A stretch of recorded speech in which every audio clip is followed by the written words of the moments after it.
Solo साथियों नमस्कार। आज के एक नए एपिसोड में आप सबका हार्दिक स्वागत है। तो जैसे कि आप सबको पता ही होगा कि हमारा चल रहा है क्या, बीएनएस। तो बीएनएस में हम क्या पढ़ रहे हैं?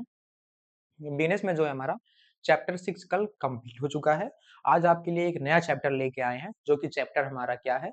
चैप्टर है हमारा 7। ठीक है, चैप्टर 7 को हम आपके सामने यहाँ पे प्रस्तुत करने वाले हैं, जो कि का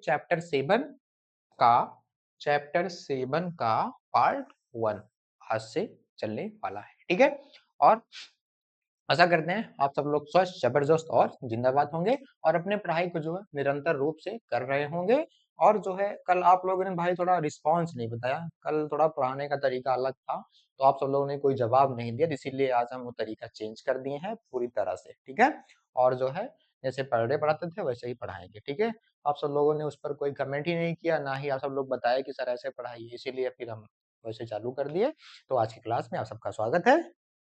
ठीक है, तो जो हमारा चल रहा है क्या, आज हम बात करेंगे अध्याय 7 की। अध्याय 7 में हम बात करेंगे धारा 147, जो कि भारत सरकार के विरुद्ध युद्ध करना है। भारत सरकार के विरुद्ध युद्ध करने के बारे में बातें हो रही हैं। ठीक है, जैसे कि इसका अर्थ क्या है, अर्थ के बारे में बात करेंगे। यदि कोई व्यक्ति क्या भारत सरकार के विरुद्ध युद्ध करता है, भारत सरकार के विरुद्ध युद्ध करता है, तो या फिर करने का प्रयास करता है, करने का प्रयास करता है, या दूसरों को युद्ध के लिए या फिर दूसरों को युद्ध के लिए उकसाता है, युद्ध के लिए उकसाता है, तो क्या होगा? या जो है सेक्शन 147 के तहत क्या होगा? यहाँ पे क्रिमिनल होगा। ठीक है, अर्थात अपराधी माना जाएगा। ठीक है, जो कि यहाँ पे इसके जो आवश्यक तत्व हैं, आवश्यक तत्व के बारे में बात करेंगे। तो यहाँ पे आवश्यक तत्व जो है हमारे, एक आवश्यक तत्व, दो, दो, तीन, चार, सॉरी तीन ही है। ठीक है, तीन आवश्यक तत्व हैं। तो इन आवश्यक तत्वों को हम समझते हैं यहाँ पे अच्छी तरीके से क्या है। इसमें जो है आपको जैसे कि यहाँ पे दिए गए हैं, भारत सरकार के विरुद्ध युद्ध हो, भारत सरकार के विरुद्ध युद्ध हो। ठीक है, या फिर युद्ध करने का प्रयास या किसी को उकसाना। ठीक है, और सरकार को बलपूर्वक गिराने का उद्देश्य, सरकार को बलपूर्वक गिराने का उद्देश्य, ये है हमारे आवश्यक तत्व। ठीक है, और यहाँ पे दंड की बात करेंगे। दंड की बात, दंड में जैसे मृत्यु दंड हो गया, मृत्यु दंड या आजीवन कारावास प्लस जुर्माने का दायी होगा। ठीक है, और यहाँ पे उदाहरण के अनुसार यहाँ पे बात करें तो जैसे कि उदाहरण क्या कहता है कि एक उग्रवादी संगठन 500 हथियार बंद गोलों को इकट्ठा करता है, 500 हथियार बंद गोलों को इकट्ठा करता है। वे सेना के कैंप और सरकारी भवनों पर हमला कर भारत सरकार को हटाने का प्रयास करते हैं। यह धारा 147 के तहत क्या होगा? अपराधी माना जाएगा। ठीक है, और जो है अब बात करते हैं हम किस पे, हम बात कर रहे हैं सेक्शन 148, जो कि क्या है? युद्ध करने का षड्यंत्र है, युद्ध करने का षड्यंत्र, अर्थात धारा 148। ठीक, यह क्या कहता है? यह कहता है कि यदि दो या दो से अधिक व्यक्ति युद्ध करने की योजना बनाते हैं तो केवल षड्यंत्र बनाना ही अपराध है, षड्यंत्र बनाना ही अपराध है। इसके आवश्यक तत्व क्या है? यहाँ पे दो या अधिक व्यक्ति हों, युद्ध की योजना बना रहे हों, योजना पूरी होना आवश्यक नहीं है, योजना पूरी होना आवश्यक नहीं है, तो इसके पहले ही अटैक कर दें। यहाँ पे 148 के तहत बातें हो रही हैं। जैसे कि यहाँ पे दंड का प्रावधान क्या है? आजीवन कारावास है, आजीवन कारावास है, या फिर 10 वर्ष तक का कारावास प्लस जुर्माने का दायी होगा। ठीक है, जैसे कि उदाहरण के थ्रू बात करें तो चार लोग विदेश में बैठकर, चार लोग विदेश में बैठकर भारत सरकार के विरुद्ध हमला करने का यहाँ पे संगठन बना रहे हैं, हमला करने का संगठन बना रहे हैं। ठीक है, बना रहे हैं। हमला होने से पहले ही पुलिस उन्हें पकड़ लेती है, हमला होने से पहले ही उन्हें पुलिस पकड़ लेती है, जो कि यहाँ पे यह सेक्शन 148 के तहत अपराधी माने जाएंगे। ठीक है, आशा करते हैं आप सब लोग को बहुत ही अच्छे तरीके से समझ में आ रहा होगा, और आप सब लोग जो है नोट जरूर बना रहे हैं। भाई आप सब लोग फीडबैक नहीं देते हैं, और थोड़ा क्लास को आगे तक शेयर करिए। ठीक है, तो आगे बात करते हैं हम सेक्शन 149। सेक्शन 149 क्या कहता है? सेक्शन 149 कहता है यहाँ पे कि युद्ध के लिए हथियार एकत्र करना, युद्ध के लिए हथियार इकट्ठा करना, अर्थात एकत्र करना, इकट्ठा करना या एकत्र करना, बोथ आर सेम, ठीक। और यहाँ पे बात करते हैं अर्थ की, तो अर्थ का एक क्या कहता है, युद्ध करने के उद्देश्य से हथियार, गोला बारूद या अन्य सामग्री इकट्ठा करना अपराध है, इकट्ठा करना अपराध है। तो जो कि इसके आवश्यक तत्व क्या कहते हैं कि युद्ध का उद्देश्य क्या होना चाहिए, हथियार या गोला बारूद का संग्रह, हथियार या गोला बारूद का संग्रह, जो कि यहाँ पे दंड क्या है, दंड है यहाँ पे आजीवन कारावास है, प्लस जो है जुर्माने का दायी होगा, ठीक है। और यहाँ पे आप सबको बहुत ही कुछ टिप्स बताए हैं, तो आप सबको सिर्फ संख्या याद करना, जो सेक्शन है, सेक्शन के नंबर याद करना बहुत जरूरी है, सेक्शन के नंबर याद करना बहुत जरूरी है। और जो है सेक्शन में, सेक्शन का जो यहाँ पे सजा का प्रावधान है सेक्शन में, वो भी आप सबको याद रखना बहुत जरूरी है। और सेक्शन के अंदर क्या है इसको थोड़ा बहुत याद रखिए, उतना ज्यादा आवश्यकता नहीं है, ठीक है।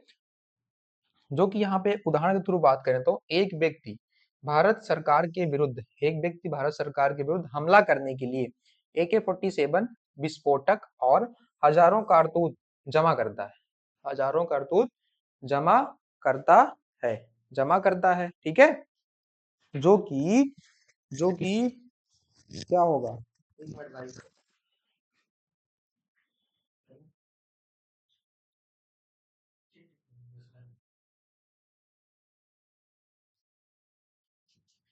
जो कि यहाँ पे सेक्शन 149 के तहत हम बात कर रहे थे, ठीक है। जो कि यहाँ पे क्या कहता था, यहाँ पे क्या कह रहा था कि हथियार, युद्ध के लिए हथियार एकत्र करना, ठीक है। आप सबको एग्जांपल समझ में आया होगा, जो कि आप 149 के तहत क्या होगा, अपराधी होगा, ठीक है।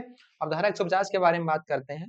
धारा 150 क्या कहता है कि युद्ध की योजना छिपाना, युद्ध की योजना को छिपाना, युद्ध की योजना को छिपाना, जो कि सेक्शन 150 के तहत, सेक्शन 150 के तहत यहाँ पे बातें हो रही हैं। जो अर्थ क्या कहता है, यदि किसी व्यक्ति को युद्ध की योजना पता हो, यदि किसी व्यक्ति को युद्ध की योजना पता हो और वह उसे जानबूझकर छिपाया जिससे युद्ध आसान हो जाए, तो वह अपराध है, तो वह अपराध है।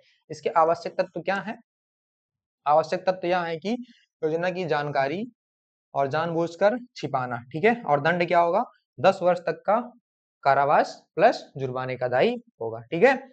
उदाहरण के थ्रू बात करें तो एक व्यक्ति को पता है कि अगले सप्ताह सरकारी भवन पर, अगले सप्ताह सरकारी भवन पर क्या होने वाला है, हमला होगा, ठीक है। वह पुलिस को सूचना नहीं देता ताकि हमला सफल हो सके, ठीक है। यह धारा 150 का अपराध माना जाएगा, ठीक है।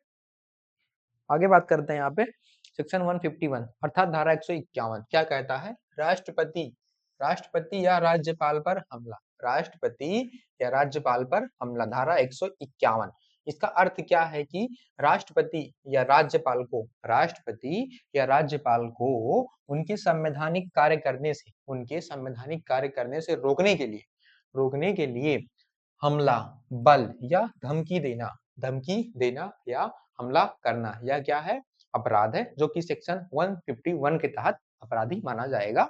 जो कि आवश्यक तत्व क्या है यहाँ पे, राष्ट्रपति या राज्यपाल को, ठीक है, कर्तव्य करने से रोकना, ठीक है, क्या आशय हो, यहाँ पे राष्ट्रपति या राज्यपाल के ऊपर हमला करना और उनके कर्तव्यों को रोकना, ठीक है, और हमला या फिर बल का प्रयोग करना, ठीक है। जो कि दंड क्या होगा यहाँ पे, 7 वर्ष तक का कारावास प्लस जुर्माना है। और उदाहरण के थ्रू बात करें तो राज्यपाल विधानसभा में भाषण देने जा रहे हैं, कुछ लोग उनको जो है हिंसा कर उन्हें भवन में प्रवेश नहीं करने देते हैं, हिंसा करके उनको जो है भवन में प्रवेश नहीं करने देते हैं, या जो है सेक्शन 151 के तहत क्या होगा, अपराधी माना जाएगा, ठीक है। अब बात करेंगे धारा 152, धारा 152 जो कि भारत की संप्रभुता, एकता, अखंडता को खतरे में डालने वाले कार्य, खतरे में डालने वाले कार्य के बारे में बात करने वाले हैं। अर्थ क्या है, यदि कोई व्यक्ति जानबूझकर ऐसे कार्य करता है जिससे भारत की संप्रभुता, एकता, अखंडता खतरे में पड़े, या अलगाववाद, सशस्त्र विद्रोह को बढ़ावा मिले तो यह अपराध है, तो यह अपराध है, ठीक है। क्योंकि इसके आवश्यक तत्व क्या है, यह जानबूझकर किया गया है, यह जानबूझकर किया गया कार्य, ठीक है। तो भारत की एकता या अखंडता को नुकसान पहुंचाने का उद्देश्य हो, जो कि यहाँ पे अलगाववाद या सशस्त्र विद्रोह को बढ़ावा देने का युद्ध उद्देश्य हो, तो दंड का प्रावधान क्या होगा, यहाँ पे आजीवन कारावास प्लस 7 वर्ष का जुर्माना तथा और जो है यहाँ पे जुर्माने का विदाई होगा। जो कि यहाँ पे एग्जाम्पल के स्वरूप बात करें तो एग्जाम्पल क्या कहता है, उदाहरण, एक संगठन सोशल मीडिया, भाषण और धन के माध्यमों से लोगों को भारत से किसी राज्य को अलग करने के लिए हथियार उठाने के लिए उकसाता है, हथियार उठाने के लिए उकसाता है, तो यह क्या होगा, सेक्शन 152 के तहत यहाँ पे क्या होगा, अपराधी माना जाएगा, ठीक है। अब बात करते हैं सेक्शन 153 पे, तो क्या कहता है, मित्र विदेशी राज्य के विरुद्ध युद्ध, मित्र विदेशी राज्य के विरुद्ध युद्ध, जो कि सेक्शन 153 है। क्या कहता है, अर्थ क्या है, भारत जिस विदेशी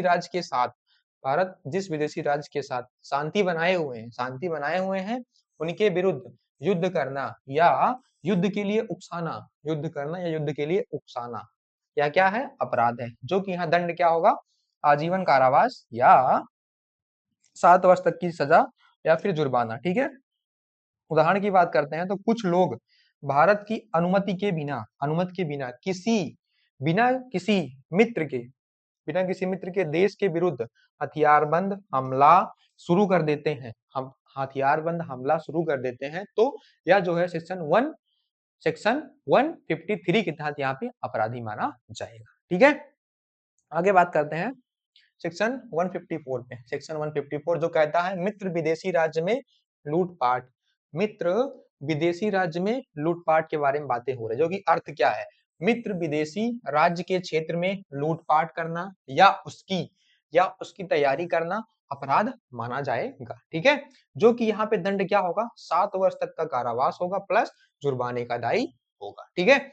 आगे बात करें तो उदाहरण के स्वरूप बात करें जैसे यहाँ पे, तो जैसे कि यहाँ पे लूटी हुई संपत्ति जब्त की जा सकती है, ठीक है। और एक गिरोह पड़ोसी मित्र देश में घुसकर हथियार के बल पर बैंक लूटता है, तो यह धारा 154 के अंतर्गत अपराध माना जाएगा, ठीक है। आगे बात करते हैं सेक्शन 155 पे, सेक्शन 155 क्या कहता है, ऐसी संपत्ति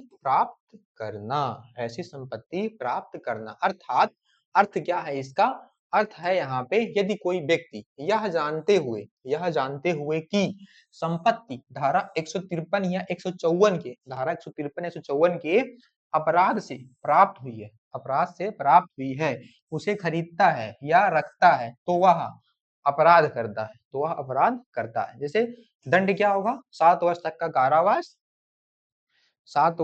कारावास प्लस जो है जुर्माने का दायी होगा, ठीक है। और उदाहरण के स्वरूप बात करें तो एक व्यापारी को पता है कि सोना विदेशी राज्य में लूट कर लाया गया है, एक व्यापारी है उसको पता है कि सोना जो है विदेशी राज्य में लूट कर लाया गया है, फिर भी वह उसे खरीद लेता है, यह जो है सेक्शन 153 के तहत क्या होगा, 155 के तहत क्या होगा, अपराधी माना जाएगा, ठीक है। हमारा लास्ट नहीं है 156 है, राज्यबंदी या युद्धबंदी को भागने देना, अर्थात अर्थ क्या होगा यहाँ पे, यदि कोई लोक सेवक जानबूझकर किसी राज्यबंदी या युद्धबंदी को भागने में मदद करता है तो यह अपराध है, दंड क्या होगा, आजीवन कारावास या 10 वर्ष तक का कारावास प्लस जुर्माने का दायी होगा, ठीक है। उदाहरण के स्वरूप बात करें तो एक जेल अधिकारी रिश्वत लेकर युद्धबंदी की कोठरी का ताला खोल देता है और उसे भागने देता है, यह धारा 156 के तहत यहाँ पे क्या होगा, अपराधी माना जाएगा, ठीक है। वो हमारा लास्ट सेक्शन था। अब यहाँ पे हम आपको बताने वाले हैं कुछ क्या कि क्यों बनाए गए हैं यह अपराध, जैसे कि इन धाराओं का उद्देश्य क्या है? भारत की संप्रभुता की रक्षा करना, भारत की संप्रभुता की रक्षा करना अर्थात सॉवरेनिटी, ठीक है, की रक्षा करना, और यहाँ पे राष्ट्रीय सुरक्षा बनाए रखना अर्थात नेशनल सिक्योरिटी बनाए रखना, और लोकतंत्र की व्यवस्था अर्थात डेमोक्रेटिक सिस्टम की सुरक्षा करना, ठीक है, अर्थात विदेशी देशों के साथ शांतिपूर्ण संबंध बनाए रखना, और राज्य के विरुद्ध हिंसक गतिविधियों को रोकना, हिंसक गतिविधियों को रोकना। तो आज की क्लास को हम यहीं पर ब्रेक करेंगे और आशा करते हैं आप सब लोग अपनी पढ़ाई को जो है अच्छे से सुचारू रूप से कर रहे होंगे और एकदम स्वस्थ जबरदस्त जिंदाबाद होंगे, और जो है आप सबको बहुत ही अच्छे तरीके से यह सेशन समझ में आ रहा होगा, ऐसी हम आप सबसे अपेक्षाएं अर्थात आशा रखते हैं। और जैसे भी क्लास आपको समझ में आ रही हो तब भी आप फीडबैक दीजिए, अगर ना समझ में आ रही हो फिर भी फीडबैक दीजिए, हम और अच्छा क्लास को बनाने का हम यहाँ पे प्रयास करेंगे, ठीक है, और आप सबके सहयोग में पूरा योगदान रहेगा, ठीक है। इसी के साथ आज की क्लास को हम यहीं पर ब्रेक करेंगे, और सेशन को लाइक करें, कमेंट करें, शेयर करें, और सेशन को आगे तक शेयर करें जिससे हमारा मनोबल और बढ़े, ठीक है भाई। तो आज की क्लास को हम यहीं पर ब्रेक करेंगे, ठीक। नमस्कार, जय हिंद, जय श्री राधे, जय